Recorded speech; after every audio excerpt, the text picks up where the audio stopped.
Chci si tě přečíst ze studánek,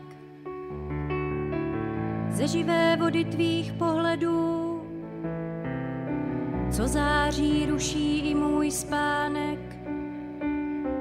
ale zda najít v nich dovedu. Hledám tě po lese, kde jsou tvé roje včel, myšlenek neklidných, když mé si umlčel.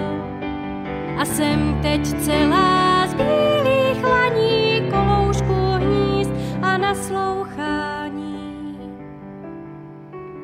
Ze svého nebe mi dej, ale ne blesk a hrom,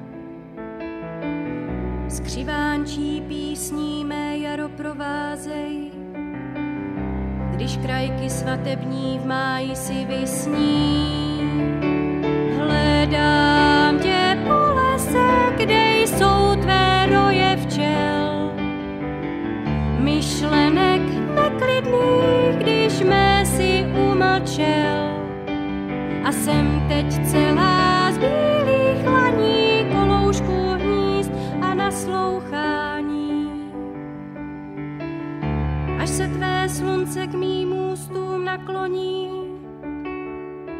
stají dech země, prostor i čas. Dozvíš se tajemství o zlaté jabloni, o daru věčného života v nás. Hledám tě po lese, kde jsou tvé roje včel, myšlenek neklidných, když mé si umlčel. A jsem teď celá z bílých laní, koloušků hnízd a naslouchám.